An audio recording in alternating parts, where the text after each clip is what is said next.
Você já planejou alguma coisa que parecia que tinha tudo para dar certo, mas não saiu do papel? Você já planejou alguma coisa que você até se esforçou, mas depois a coisa se perdeu e você desistiu? Tem alguma coisa na sua vida que você, de alguma maneira, acha que Deus até queria te dar isso, mas as coisas foram por um caminho que você fala, cara, planejei, mas não tem como acontecer. Isso acontece na vida de alguém aqui? Pois é, aí a gente olha para a vida de Abraão. Quando a gente olha para a vida de Abraão, a gente vê um homem que ele teve um plano dado por Deus, e que envolvia uma bênção material, uma existencial e uma espiritual.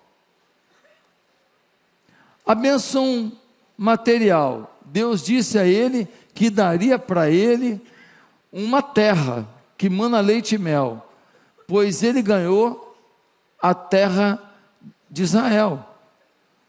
E a terra de Israel, diz a Bíblia, que ela seria do povo que começaria com Abraão, e é interessante que essa terra tem o tamanho do estado de Sergipe, mais ou menos. Não sei quantos aqui já foram a Israel, mas se você não foi, e se você tem condições, vá comigo ano que vem. Lá fora, tem um banner lá, e quem quiser ir comigo a Israel ano que vem, tem 2 datas, eles estão oferecendo lá, tem uma facilidade de parcelamento. No final aqui, você sai ali, tem uma mesa lá com banner, você pode pegar informações de como é Israel. É incrível Israel. Israel é uma terra que tem vários climas no mesmo lugar. Eles conseguem plantar vários tipos de coisa no mesmo lugar. A produção agrícola deles e a produção leiteira deles é assustadora. Israel, uma terra prometida, e Abraão recebeu. A segunda promessa a Abraão era existencial. Deus falou com ele: vou fazer de você um pai de uma grande nação. Não é que o camarada tinha 75 anos, nunca tinha engravidado a esposa dele, a Sara, e ele teve um filho, Isaac, e esse filho, ele teve filhos e filhos e filhos, e então um povo surgiu, que é o povo judeu. Depois Deus também prometeu a ele: e tu serás uma bênção. E realmente Abraão se tornou a referência de fé, tanto que quando Jesus, em alguns momentos, alguém se convertia, ele falava: esse também é filho de Abraão. Foi assim com Zaqueu. Zaqueu se converteu, Jesus falou: esse também é filho de Abraão. Por quê? Porque Abraão virou o símbolo da fé. 3 promessas feitas a Abraão e que se completaram. E a pergunta é: tá bom, e por que na minha vida não completa? O que falta para acontecer também na minha vida? E esse é o nosso desafio hoje. O nosso desafio hoje é a gente, de alguma maneira, entender como os nossos planos de conquista, eles poderão acontecer. E para a gente entender isso, o que eu vou fazer hoje com você? Eu vou percorrer momentos da vida de Abraão, porque alguns momentos da vida dele nos dão um sinal de como nós podemos ter planos de conquista na nossa vida. Você está comigo, amém? Então, veja só, para planos de conquista, primeiro, é preciso entender a promessa de Deus para você. Às vezes você está seguindo um caminho, e o caminho normalmente não é tão distante do outro caminho. Normalmente Deus vai te dar um plano que tem a ver com seus dons, seus talentos, seus potenciais, seus gostos, seus desejos. Deus vai te utilizar em alguma coisa que tem afinidade com você normalmente. Mas, às vezes você está fazendo uma coisa, e perto daquela coisa, Deus quer que você faça uma outra coisa. É perto. É usando o mesmo tipo de ambiente. Por exemplo, o camarada pensa ser jogador de futebol, e aí ele se frustra, porque ele não conseguiu render, e não conseguiu um bom time, não conseguiu ganhar dinheiro, mas às vezes ele vai virar um empresário de futebol, e vai rodar toda a Arábia, e vai rodar o mundo inteiro, e vai pregar o evangelho para um monte de gente que ele nunca imaginou, e vai ter acesso a um monte de influenciadores, um monte de jogadores famosos, e então Deus vai usá-lo como um pregador, um missionário, num ambiente totalmente ligado ao futebol, não como jogador, porque ele foi meio pereba. Quem percebeu? Ele não jogou nada, mas como empresário, ele é o cara. Às vezes, uma pessoa, ela está fazendo alguma coisa que tem a ver, mas não é bem aquilo que Deus espera. Nós precisamos entender, no capítulo 13 de Gênesis, abre aí, capítulo 13,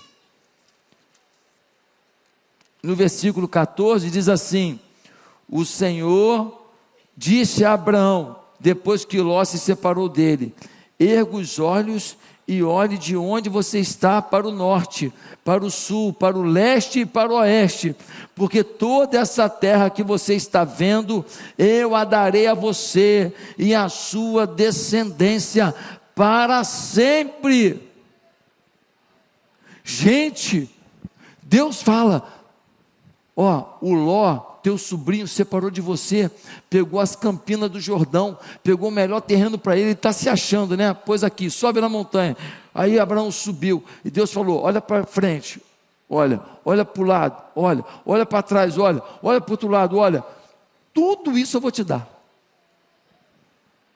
E é impressionante, porque Israel está lá, cheio de países ao redor, querendo de alguma maneira invadir Israel, cheio de inimigos. Teve uma guerra que Israel lutou contra vários países ao mesmo tempo e venceu.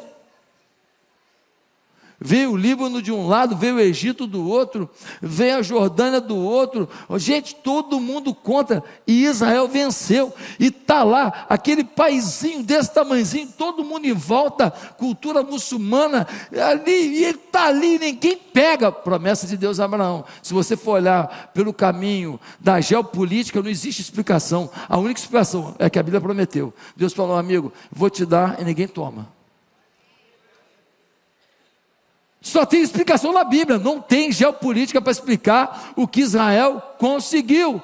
Agora, olha só que interessante, no versículo seguinte diz assim, versículo 16: farei a sua descendência como o pó da terra, de maneira que se alguém puder contar o pó da terra, então será possível também contar os seus descendentes. Gente, Deus promete a um homem que não tem filho, que ele teria uma descendência enorme. Gente, tentaram acabar com esse povo várias vezes. O nazismo, só o nazismo matou 6 milhões de judeus, mas não tem jeito não, eles estão pelo mundo afora, e estão pelo mundo afora e fazendo a diferença, e não é que eles são melhor que ninguém não, é que Deus quando promete cumpre. Eles são melhor que a gente em nada não, muito menos no futebol, mas o que Deus promete, Deus cumpre. E Deus falou aqui, ó: eu vou fazer de vocês uma grande descendência, e tal, e tentaram matar, e perseguir, e mata judeu, não adiantou, amigo. Eles estão aí, e inventando o Waze que você usa, inventando um monte de aplicativo que você usa aí, tudo graças a esse povo. Eles estão firmes na rocha, enquanto a gente tem terra para danar. Nossa, eu agora vi o Lençol Maranhense, não está cheio, mas é bonito demais, um pouquinho que eu vi lá, e tal, misericórdia, a gente tem tudo aqui, mas os caras não tem nada, mas eles vendem um aplicativo, já faz dinheiro que um estado inteiro nosso não faz. É a mão de Deus, é promessa de Deus, não é que eles merecem não, é que Deus cumpre a palavra. O importante não é ser visionário, mas ter a visão de Deus.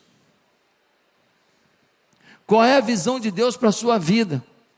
Se os nossos planos estão fora da visão de Deus, vamos lutar, e se os alcançarmos, não trarão a alegria esperada, e talvez nunca os atinjamos, pois não seria o melhor para nós. Visão de Deus só vem com conhecimento de Deus, e conhecimento de Deus traz fé para a visão de Deus. Meus amados, se você lutar, eu não quero comprar, quero fazer, quero montar uma empresa, você pode até conseguir, só não vai estar realizado. Por quê? Porque a tua realização está na promessa de Deus. Tem um pastor amigo meu em Belo Horizonte, ele é um baita empresário, pensa num cara forte, ele tem umas empresas de maquinário aí e tal, para logística, para tudo, pensa num cara, eu acho que é a maior do Brasil a empresa dele, é muito forte, empresário multimilionário, rico, tal, cara, mas ele foi para o pastorado, se tornou pastor. Onde que está a realização dele? Como pastor. Ué, e o dinheiro da empresa? O dinheiro da empresa banca o trabalho. E a autoridade que ele ganhou como empresário abre portas para ele pregar para pessoas que ele não pregaria se não tivesse sido um empresário bem sucedido. Mas a realização dele, se você perguntar, está na empresa ou no ministério? É ministério. Ele ama a obra de Deus, mas é um empresário, nem vai lá na empresa, já botou filho, já botou CEO, já botou não sei o que, CFO, já botou um monte de gente para conduzir para ele lá, e o dinheiro está chegando e ele fazendo a obra de Deus, que é o que ele ama, porque a realização da vida dele não está na empresa, está onde? Em cumprir o chamado de Deus. Gente, nós precisamos entender qual é a promessa de Deus sobre a nossa vida, nós precisamos intensificar isso, nós precisamos, sabe, de alguma maneira enxergar onde Deus me quer, onde eu me sinto útil. Ah, pastor, mas eu tenho medo de ir por uma coisa que pode não dar dinheiro, eu posso ir por uma coisa que não vai me dar realização profissional. Deixa eu te falar, você pode escolher fazer a maior esquisitice da vida, se foi Deus, vai dar certo. Você vai lá para Santo Amaro, município do Maranhão, lá dos Lençóis Maranhenses, uma cidadezinha desse tamanhozinho, uma cidadezinha que tem uma padaria, que faz pão mesmo, mas outro só revende dele. Você vai para lá, daqui a pouco tem 5 mil membros lá, você está mandando na cidade, o prefeito, ninguém faz nada sem falar contigo, daqui a pouco você faz uma catedral lá, daqui a pouco você está plantando igreja pelo Maranhão inteiro, ninguém acredita que Santa Amaro saiu daquilo, mas você estava no centro da vontade de Deus, no centro da vontade de Deus dá tudo certo. Você precisa entender qual é a promessa de Deus na sua vida. Segundo, planos de conquista exigem planejar sua vida de forma a não faltar o tempo de altar. Você tem que planejar sua vida de forma que não falte na sua agenda tempo de altar de Deus. Interessante, na caminhada de Abraão, toda hora que ele se deslocava para um lugar, ele fazia um altar. Ia para outro lugar, fazia um altar. Ia para outro lugar, fazia um altar. Ele estava dentro de uma promessa de Deus, mas ele ia para o altar. Tem hora que Deus te procura. Deus procurou ele em Ur dos Caldeus e falou com ele: vai para a terra que eu estou te mandando. Tem hora que Deus te procura, tem hora que Deus procura, como agora aqui, que a voz profética está sendo manifestada sobre a tua vida, mas tem hora que você que tem que procurar Deus. Tem hora que Deus te acha, tem hora que você tem que achar Ele. Tem hora que Deus te acerta, tem hora que você acerta Ele. Tem hora que Deus vem e grita contigo, tem hora que você vai ter que gritar com Ele. Deus! Dá uma olhada só no versículo 12, no capítulo 12, versículo 8. 12, versículo 8, diz assim: passando dali para o monte a leste de Betel, Abraão acabou de ser chamado por Deus para ser pai de uma grande nação, para ser o pai do povo de Deus. Aí olha só, passando dali para o monte a leste de Betel, armou a sua tenda ficando Betel a oeste de Ai e a leste. Ali edificou um altar ao Senhor e invocou o nome do Senhor. Irmão, começou a carreira de Abraão. O que ele fez? Invocou o Senhor num altar. Aí você vai para o capítulo 13, versículo 4. Diz assim: até o lugar do altar que anteriormente tinha feito, e ali Abrão invocou o nome do Senhor. Amigo, ele está sempre indo para o altar. Agora no outro momento da vida, uma outra fase da vida, ele vai para o altar. Agora no capítulo 13, versículo 18, diz assim: e Abraão, mudando as suas tendas, foi morar nos carvalhais de Manre, que estão junto a Hebrom, e ali edificou um altar ao Senhor. Todo lugar que ele vai, ele faz o quê? Ele edifica um altar. Deixa eu te perguntar, tem um altar na tua vida? Você edificou um altar onde você está? Você frequenta o altar? Você tem um tempo teu com Deus de altar? Muitos que estão aqui vivem de orações programadas. Como assim, pastor? Antes de comer: Senhor, valeu o rango, amém. Vai fazer uma viagem de avião, segura na cadeira: Deus, tu sabes que te amo. Mas eu não estou falando das orações que você faz esporadicamente, eu estou falando do altar, eu estou falando do quarto secreto, eu estou falando de você botar uma música para quem se sente melhor com a música, e você botar aquela música e você falar: Deus, agora eu estou aqui, eu preciso te ouvir. Aliás, tem umas coisas que eu não estou entendendo, o senhor pode me explicar? Aliás, tem umas coisas que eu não estou concordando. O que está acontecendo?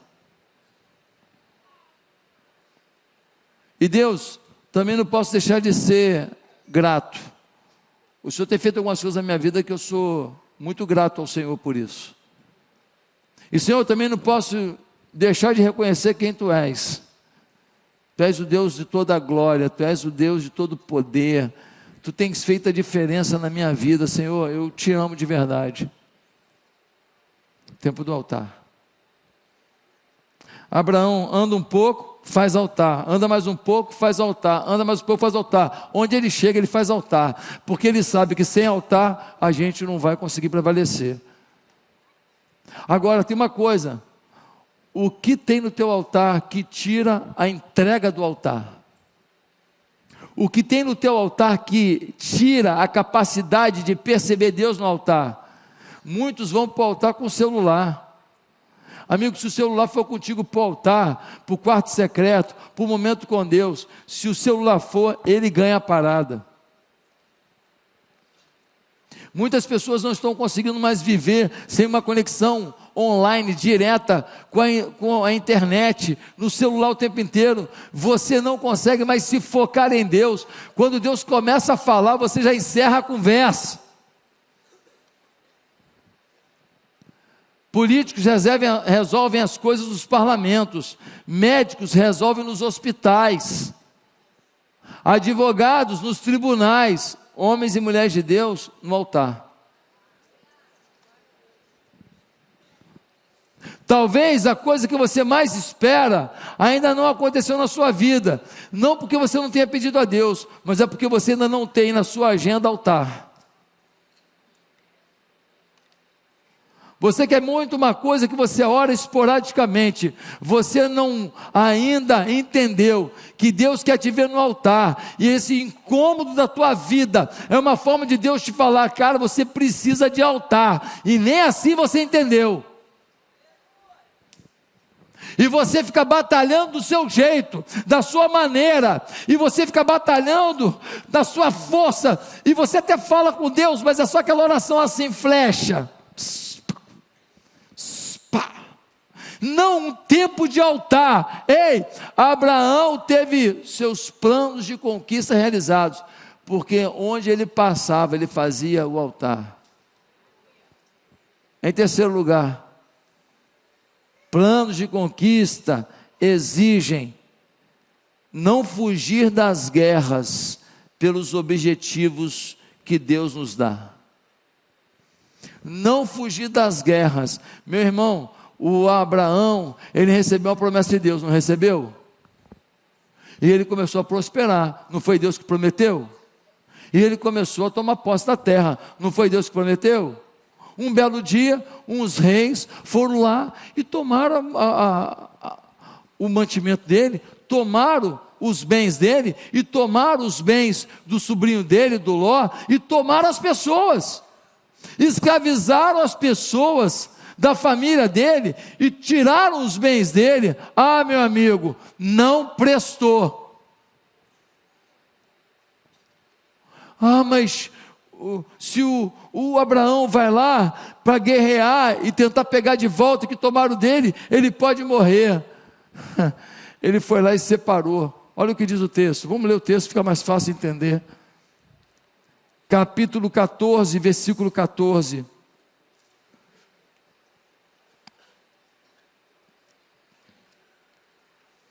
Capítulo 14, versículo 14, diz assim: quando Abraão soube que o seu sobrinho estava preso, fez sair 318 homens dos mais capazes, nascidos em sua casa, e perseguiu os inimigos até Dan. E de noite Abraão dividiu seus homens em grupos, derrotou os inimigos e os perseguiu até Obá, que fica ao norte de Damasco. Trouxe de novo todos os bens, e também o seu sobrinho Ló, os bens dele, e ainda as mulheres e o povo. Amigo, na vida, você tem que escolher a guerra que vale a pena guerrear. Tem coisa que não vale a pena. Tem coisa que você vai guerrear à toa. Eu estava agora lá, 5 dias de férias lá nos Lençóis Maranhenses, antes de inaugurar a igreja. Aí eu postamos uma foto, a gente orando, um pôr do sol, coisa mais linda do mundo, coisa mais linda, a gente postou. Aí vem um camarada e fala: olha aí o dízimo, onde é que está indo? Aí a minha mulher viu, ficou chateada, eu falei: não, é demônio. Tinha um pastor que estava de férias, eu até conheço ele, ele estava de férias, aí ele estava sem camisa, né, de short, caminhando numa praia lá no Espírito Santo. Aí apareceu uma pessoa, falou com ele assim: ô, pastor fulano. Ele falou: opa, tudo bem? Aí ele: ué, está aqui de short, sem camisa? É, que eu estou de férias. O irmão virou para ele e falou assim: mas o diabo não tinha férias não, hein? Aí o pastor falou assim: eu sei, tanto que ele mandou alguém aqui para me perturbar.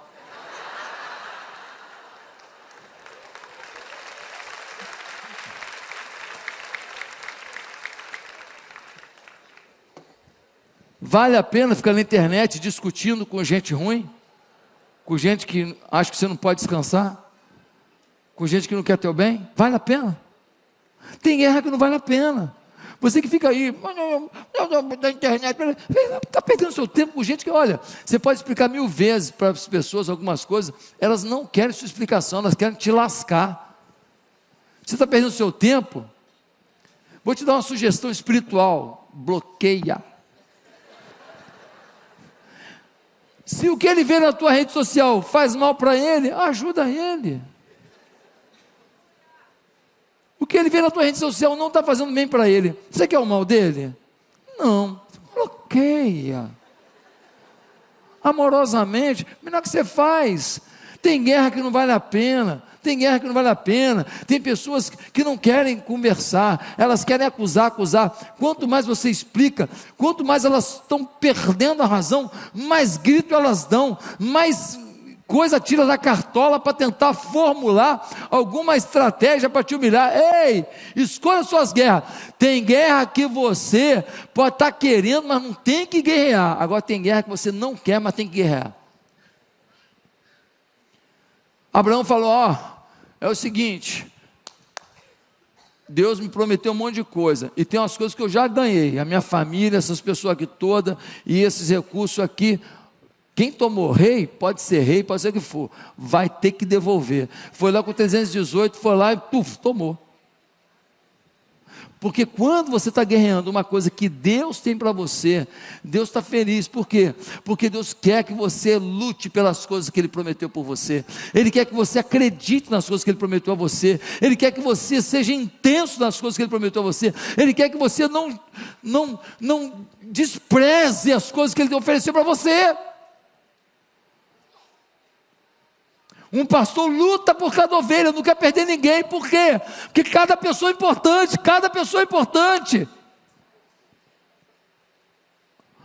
Ah, mas a igreja está cheia, mas você não está, Joãozinho. Você é importante. Ah, pastor, mas a gente quase não se fala, quase não se fala, mas quando eu olho na diagonal, eu te vejo naquele canto, com aquela careca brilhando. Que alegria. Eu nem sabia que eu ia ser pastor, mas eu adorava servir a Deus. E aí, um dia eu vi meu pai expulsando um demônio pela primeira vez. Aí eu vi aquilo, falei, nossa. Aí depois eu vi outras vezes, pessoas endemoniadas e sendo libertas. E eu servia na igreja, mas eu falei, cara, eu quero essa guerra também. Eu quero um dia saber que o Espírito Santo em mim também vence qualquer potestade de Satanás. Um dia falaram, aquela uma mulher endemoniada lá na sala lá da igreja. Ah, meu irmão, corri para lá. Falei, hoje é meu dia. Fui direto para lá. Cheguei lá, a pessoa endemoniada. Ah, Senhor, preciso da autoridade do Teu Espírito Santo agora. Peço perdão dos meus pecados. Vem sobre a minha vida, Senhor. Aprendi direitinho. Primeiro, purifica. Fui para cima e falei, pode sair, em nome de Jesus. Não vai? Tu vai sair agora em nome de Jesus. Falei, funciona. Eu queria saber se o que Deus tinha dado ao meu pai, se tinha dado para mim. Eu nem imaginava ser pastor. Ei, você tem que saber se o que Deus deu às pessoas que você admira nessa igreja, se deu a você também.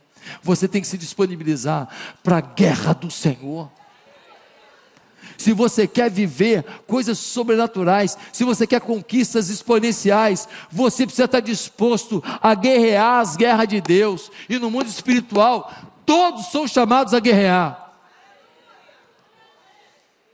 Em quarto lugar, se você quer conquistas realizadas, planos de conquistas reais, você precisa conectar o reino de Deus ao que você faz.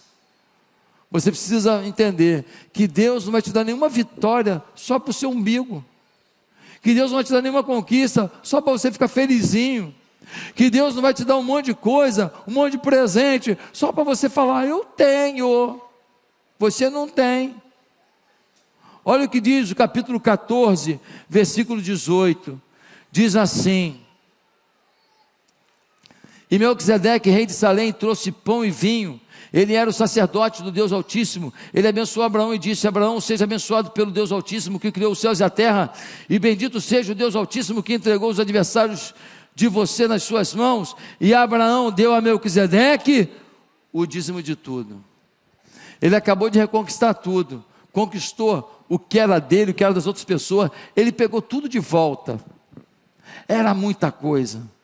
A primeira coisa que Abraão fez, foi entregar seu dízimo, a Melquisedeque, o sacerdote. E Melquisedeque, biblicamente, ele é um tipo de Jesus, ele aponta para Jesus, assim como Melquisedeque recebeu os dízimos ali, o Senhor Jesus está recebendo os nossos dízimos hoje, é uma aplicação bíblica, um aponta para o outro. Abraão mostrou o seguinte, amigo, não tem vitória na minha vida sem reino, não tem vitória na minha vida só por mim mesmo, não tem vitória na minha vida que não inclua o reino. A pergunta é, o que você está sonhando? O que você quer realizar? A pergunta é, o que o reino ganha? Ah não, eu sou uma pessoa muito boa, eu eu tenho uma vida legal, os meus funcionários sabem que eu sou servo de Deus. A pergunta não é essa, a pergunta é: você quer crescer? Quero. Você quer avançar? Quero. O que o reino avança? O que o reino cresce?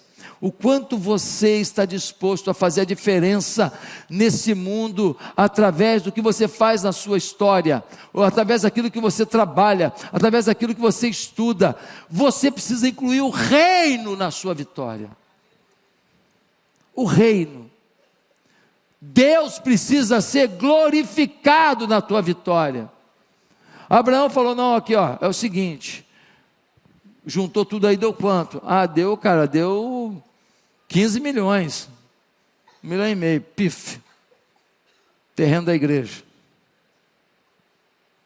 dízimo, e o restante, você vai ficar para você? O rei perguntou para Abraão, falou: não, nem quero nada, os meninos trabalharam comigo, dá alguma coisinha para eles, e o restante vocês podem pegar cada um as suas coisas, eu só precisava primeiro, colocar o reino, oferecer para Deus. Ei, querido, se você colocar o reino nos seus planos, nos seus sonhos, você tem tudo para ter vitória. Deixa eu te falar uma coisa, se você sonhar com qualquer coisa maluca, você ora, se você tiver paz, se você tiver muita paz de Deus em oração, cara, essa coisa maluca vira uma coisa revolucionária mundial. É aí que Deus está fazendo a virada da tua chave, a virada da tua vida. Você não pode abrir mão de colocar o reino. Se tem reino no teu sonho, se tem reino, é que nem pessoa que vai para esses Big Brother da vida. Por que você quer ganhar o Big Brother? Para ajudar minha mãe, depois fica posando pelada e vai para um monte de não sei o que lá e rebola até o chão, fala um monte de palhaçada, e tu queria era fama mesmo, queria era dinheiro mesmo. Então, quando não é mentira, porque tem muita gente mentirosa: pastor, se Deus me abençoar, ora por mim aí, pastor, Deus me abençoar, olha, a igreja pode contar comigo. Mentira. Se Deus te abençoar, você nem vem mais no culto.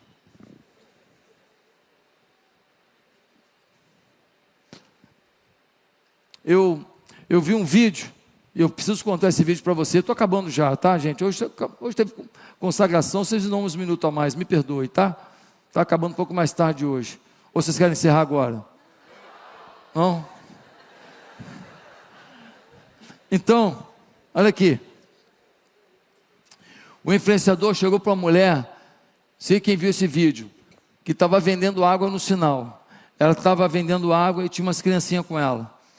Aí o influenciador chegou para ela e falou assim: ô moça, você pode me dar essa água aí e tal? Ela, tá aqui. Falou: só que eu não posso pagar hoje não, eu posso passar aqui amanhã e pagar?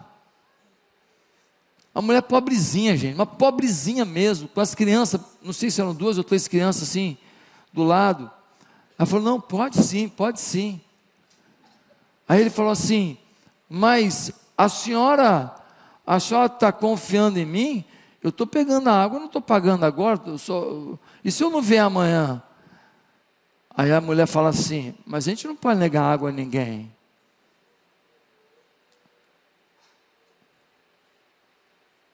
Aí o influenciador pergunta para ela assim: mas por que a senhora está vendendo essa água?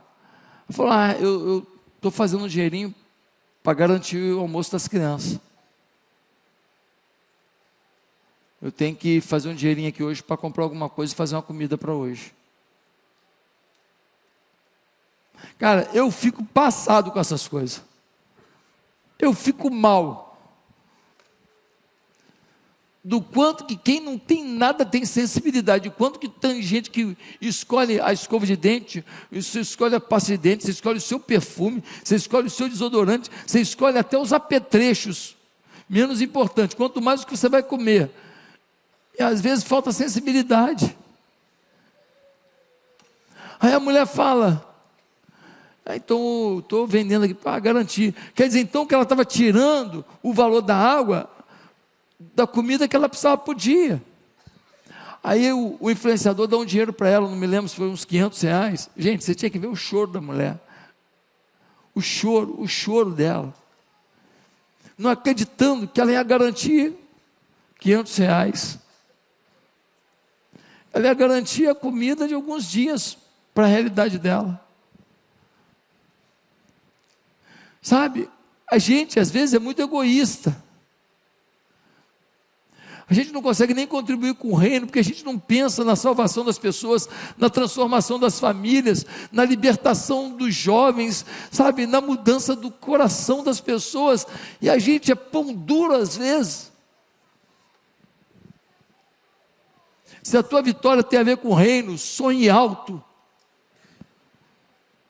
Se a tua vitória só tem a ver com o seu umbigo, espero que você não sonhe tão alto, porque a tua queda será maior. Em último lugar, planos de conquista exigem estar disposto a abrir mão do sucesso para obedecer a Deus. Planos de conquistas envolvem abrir mão do sucesso se for para obedecer a Deus. Pastor, como assim? Cada um de nós tem um sonho aí. Cada um de nós acha que uma coisa é sucesso. Sucesso para mim é morar na Barra, no condomínio tal. Sucesso para mim é ter o carro tal. Sucesso para mim é viajar para tal lugar. Sucesso para mim é ter uma casa de praia, não sei aonde. Sucesso, cada um tem o seu critério do que é sucesso. A pergunta é: você abre mão do teu sucesso para obedecer? Pastor, onde que você quer chegar? Eu vou te explicar. No capítulo 22 de Gênesis, lá no final da história de Abraão, diz assim, versículo 1: depois dessas coisas, Deus pôs Abraão à prova, e lhe disse: Abraão, este lhe respondeu: eis-me aqui. E Deus continuou: pegue o seu filho, seu único filho Isaque, a quem você ama, e vá à terra de Moriá, ali ofereça-o em holocausto, sobre um dos montes que eu lhe mostrar.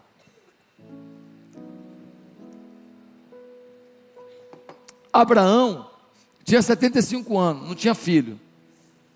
Deus aparece para ele e fala: eu vou fazer de você um pai de uma grande nação.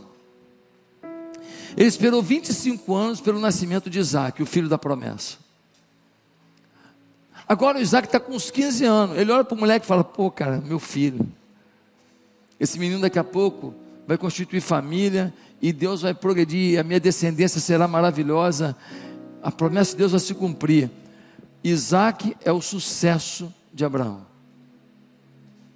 Aí Deus vira para o Isaque, Deus vira para Abraão e fala assim: Abraão, faz uma coisa. O que? Vai no Monte Moriá. Monte Moriá é onde está hoje aquela mesquita de abóbora dourada que você vê nas fotos de Jerusalém. Lá fora você vai se inscrever lá, você vai comigo no começo, você vai ver de perto. Aquela mesquita fica no Monte Moriá. Foi naquele monte ali que Abraão foi convocado por Deus para oferecer o seu filho. Aí o Abraão está indo com o filho dele, o Isaque, um moleque de 15 anos, o Abraão com 115. Aí o moleque fala assim: pai, estou vendo a madeira, estou vendo o cutelo, né, o facão, cadê o cordeiro para ser sacrificado? O pai fala assim: Deus proverá. Eu fico imaginando a lágrima descendo no Abraão, a lágrima descendo: Deus proverá, meu filho, Deus proverá. Aí chega no Monte Moriá, o Abraão fala assim: vamos botar as madeiras aqui, organizar o altar. Eles pegam as pedras, botam as madeiras, faz o altar. Aí o pai fala assim: Isaque, deita no altar. Amigo, um menino de 15 anos, se ele começa a correr, um de 115 não pega nunca. Sim ou não? Mas o Isaque consegue acreditar no Deus do pai dele. O Isaque não está entendendo nada, mas fala assim: meu pai está fazendo isso, tem algum motivo. Ele acredita na fé do seu pai. Cara, é lindo isso. O moleque deita, ele vai amarrar o moleque no altar. E aí Abraão levanta o facão, e quando ele vai imolar seu filho Isaque, o anjo do Senhor segura na mão dele e diz: Abraão, pelo amor de Deus, cara, que isso? Cara, você é demais. Cara, aí eu estou assustado contigo, Pastor, mas Deus pode se assustar, irmão? Foi a primeira vez. Cara, você bagunça qualquer um, cara. Aqui no céu está todo mundo chorando, mano. Porque eu sei o quanto você ama esse garoto. Eu sei o quanto você tem isso como teu sucesso. E você sacrifica o teu sucesso para me obedecer. Meu irmão, se você quer conquistas, esteja disposto a sacrificar aquela oportunidade, aquela venda que não é bonita, aquela oportunidade de negócio, mas que tem coisa escusa. Obedeça, faz o certo. Não negocia a obediência com o sucesso. Ah, pastor, mas tem um negocinho que todo mundo faz. Não, a gente não faz não, porque a gente faz o que Deus aprova. A gente faz o que é correto. Entre o sucesso e a obediência, é a obediência. Porque se Deus quiser dar o sucesso, Ele dá o sucesso na obediência.